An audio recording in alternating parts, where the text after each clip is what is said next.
Well, this is it. The final game in this series of retrospectives on the Killzone games.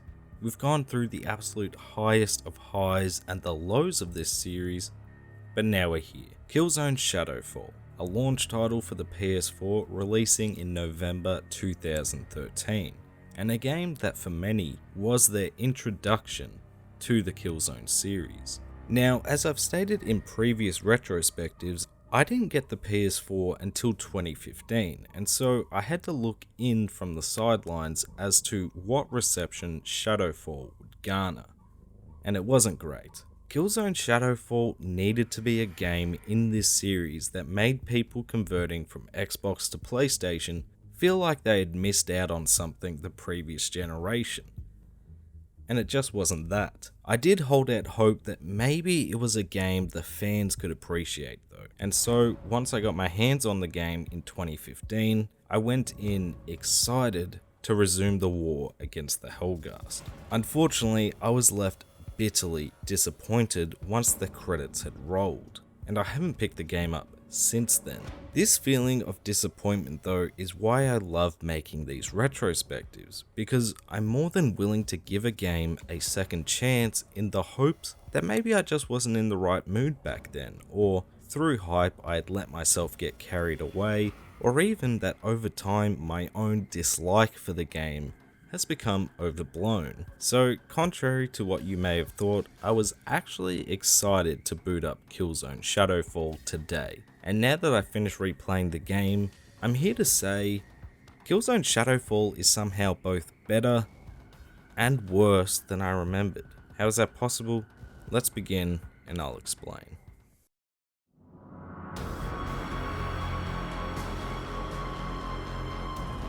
The story for Killzone Shadow Fall begins with an explanation of the aftermath of the events of Killzone 3.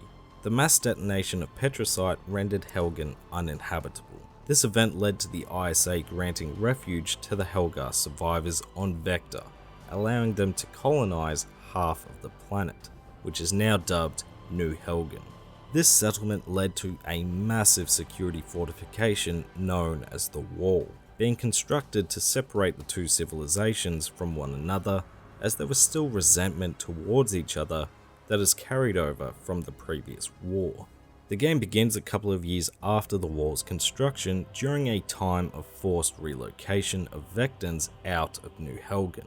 This event has forced Michael Kellen and his son, Lucas, our protagonist, to flee their home in an attempt to make it to the wall. Along our journey we meet a man called Thomas Sinclair, a shadow marshal who aids us in making it through New Helgen safely.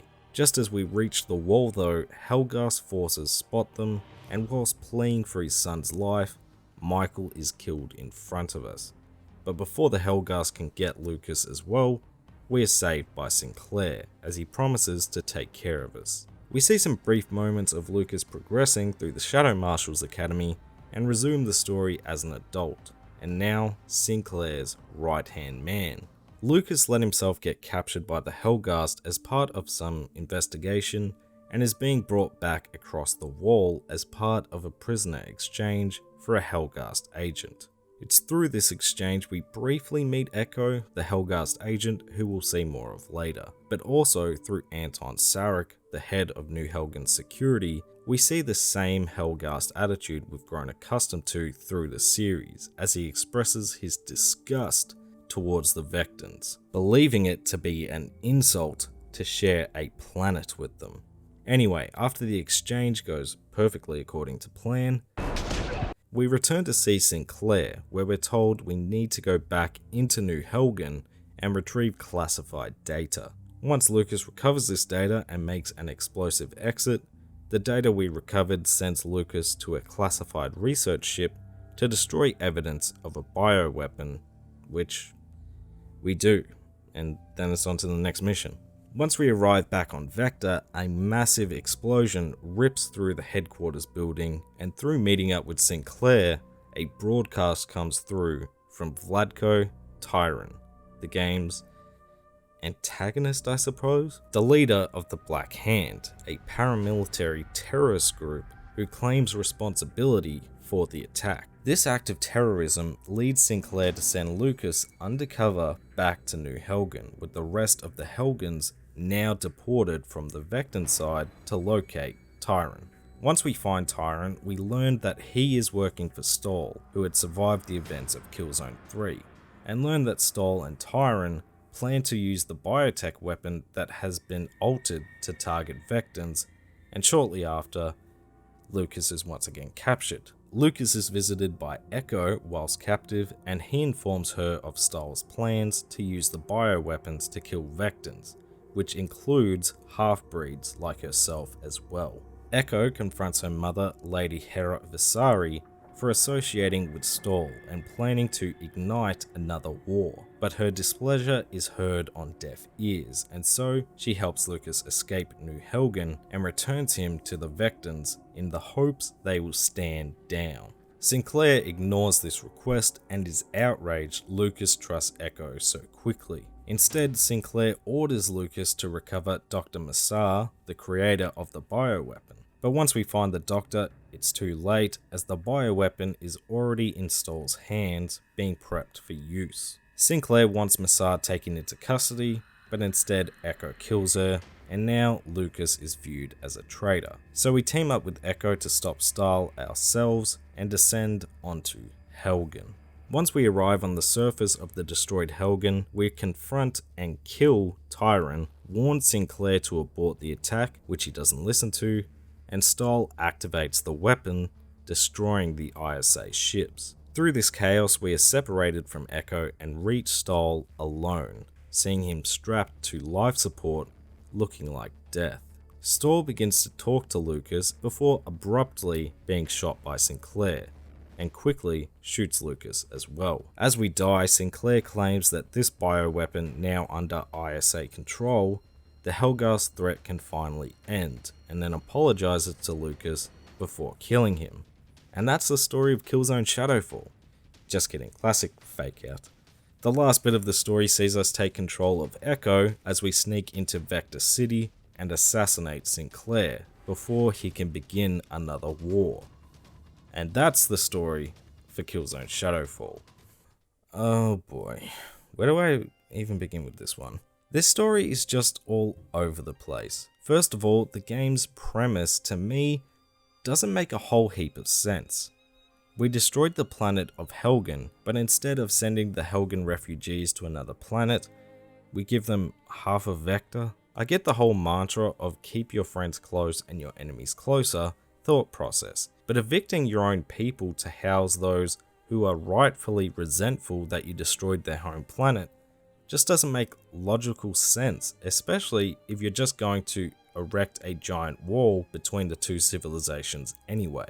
It's just so obvious that this isn't going to end well, and seems like a choice made to try and continue this franchise past the events of 3, where Guerrilla put themselves in a corner by destroying Helghan. The introduction also feels quite rushed, as we play as Lucas escaping with his father, and before growing any connection with this man, who stands too close to the camera, he's dead, even though Sinclair probably should have been able to save him, but whatever I guess. Now we're essentially adopted by Sinclair, and as time quickly passes by, are told how well we're doing in the Shadow Marshal Academy. Wait, what? This time lapse in particular is a classic case of telling instead of showing. This academy could have made for a great tutorial into the game's mechanics and further helped strengthen a feeling of a Cold War brewing between the Vectans and the Helghans. But instead, yeah, who cares about that? Now you're an adult, you're trained, I've heard, and now you're captured.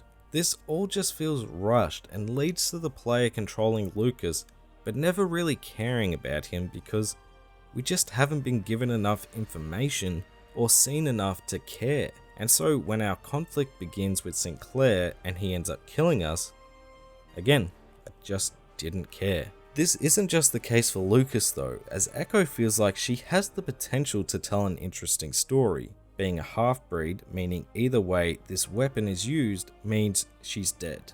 Pretty high stakes, but she just doesn't get enough screen time to invest me or show me enough about her, which is disappointing because I can see the potential with her character. I will admit that whilst the stories for the Killzone series have never been stellar, I would never have said they were bad, even though I didn't much care for the ISA, and that's mainly because there was always that allure and intrigue surrounding the Helghast. For me, that's my biggest problem with Killzone Shadow Fall. What happened to the Helghast?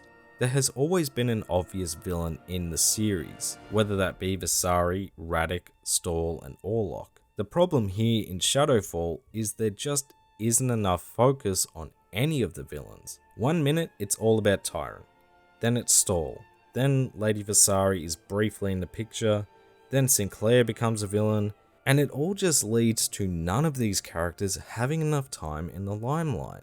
I didn't even realize Tyrant was an important character until his boss fight, even though he is really our first look at a villain in this game. I personally like the look of Sarek for a villain. He looks intimidating, but he just, again, isn't in the game enough. The story was a real bore, to be honest, which is a shame because whilst I do think the game's beginning is rather lackluster, the story did have potential. The idea of a Cold War, the premise of Vecton Helgen half-breeds, Stall somehow surviving the events of Killzone 3, showing the effects of a Petricite survivor, revisiting Helgen, now even more barren than before, and the question of is either side necessarily good, or giving us a real way of understanding why the Helghast have such hatred for the ISA are all interesting in premise. And the environments do try and help this story, especially in regards to the contrast between Vector and New Helgen. But overall, the story just isn't well executed. The ending fake out as well just irked me because, yeah, that would have been a bad way to end the game. But the real ending isn't much better. Look, I remembered very little about Killzone Shadow Fall's story, and I honestly think it was because I had purposely blocked it out. And apparently, it was for good reason.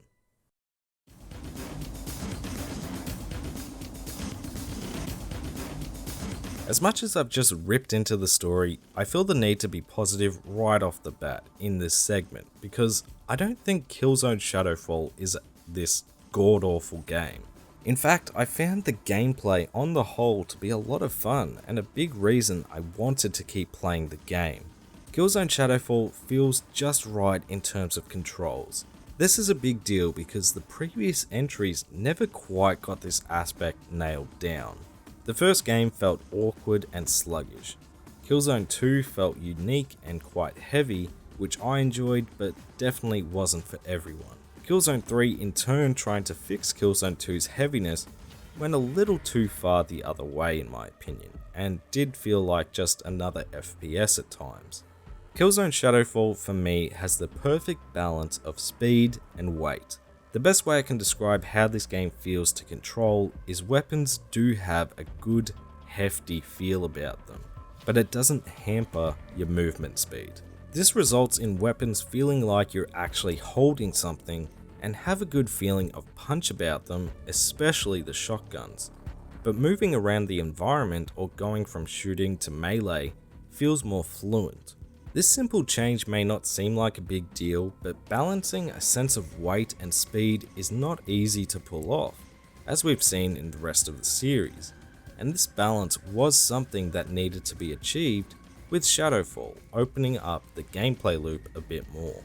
Killzone Shadowfall introduces us to the changes in the gameplay right off the bat in the first mission. We begin with just a blade and have to sneak through Helghast territory, avoiding cameras, watching for Helghast movement paths, scanning the environment to avoid a close encounter, and trying to take them out without being spotted by another Helghast or security. Once we make our way through this and head outside the base is where we are introduced to Owl, our hovering attack drone who has 4 abilities: attack, stun, shield, and a zipline. It's only after we learn about stealth and Owl where we finally get our first gun and a look at the new level design, which you can choose how to approach in whichever way you'd prefer. This was a really intelligent decision by Guerrilla Games, especially for returning fans, because it's easy to give us a gun and let's be on our merry way. If we don't experience the stealth and what Owl can do for you without a weapon, you could have easily assumed this was your standard Killzone experience, but now because we've already been exposed to different gameplay systems, once we enter this open environment, we already know there is more than one way to go about this, and it's not just shooting. With all that being said though, I'm playing a Killzone game for the first person shooting, so I very rarely entertain the stealth option. But all these new mechanics are still a worthy inclusion, and change that introduces the player to more options and allows the shooting to feel less one-dimensional because you have more things to think about in the moment-to-moment gameplay. Yes, you'll still be aiming down your sights and shooting the Hellghast, but when you factor in the open levels, health packs, Owl's multiple functionalities, scanning the environment to ensure you don't get flanked, weapons with secondary fire options, and environmental hazards on top of new Hellghast enemies with riot shields or force fields, it's a good amount of things to think about in moment-to-moment action that helps make each encounter feel engaging to the player. Owl is an especially great inclusion, as not only do you have to consider which ability to utilize in a given situation, but Owl needs to recharge in between uses, and this few seconds of recharge really makes you sit back a second and consider each option more carefully, as you need Owl available in case you're downed in a fight. Again, this simple addition to the shooting makes each encounter feel not only different, but also if you do die, you know exactly where to improve the next time because you have all the tools available. You just didn't plan a couple of steps ahead. This variety in how you approach a situation makes Killzone Shadow Fall feel like a game that you want to replay and try new things, which is a feeling I didn't really get in the rest of the series, and it needs to be applauded. When Killzone Shadow Fall is doing this sort of gameplay, it really is a lot of fun, but it's not always like this. Towards the end of this game, there are just some issues that appear that make you question why they deviated from what was working so well. Pretty much from Helgen onward, the gameplay does take a dive. You have to destroy these massive camera turrets that, if they spot you, will bombard you with fire. Not too bad an encounter initially. Something different and a good change of pace from just killing soldiers. The issue is, that's most of what you're doing in this chapter.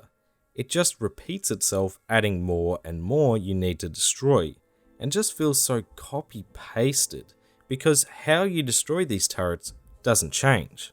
This is forgivable though, as the gameplay involving the Hellghast is still pretty entertaining, until we reach the last encounter as Lucas. This fight leaves a horrible taste to end the game with, because it goes against everything the gameplay has done till that point. You have a small room, little cover, and a ton of enemies, and it's just you and Owl. And the game basically just says, figure it out.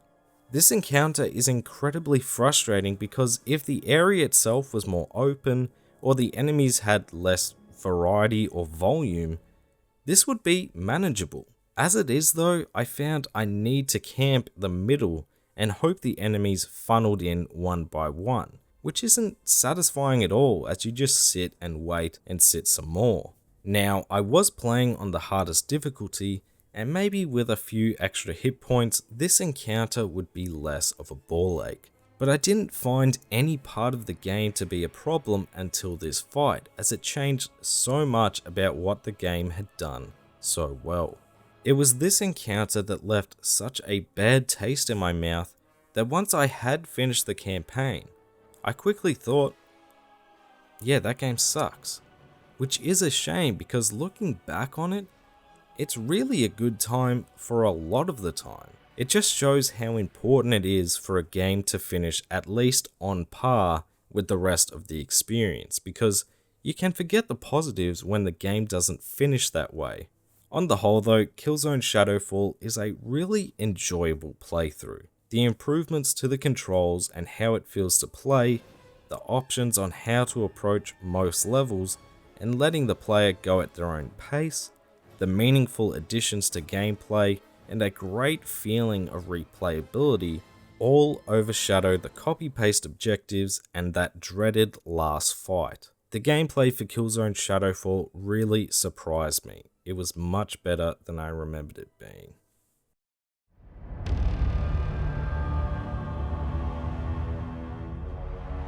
Killzone Shadow Fall isn't perfect. It's not the best the series has to offer. It's not the entry in this series I'd recommend you start with especially. But it's not a bad game.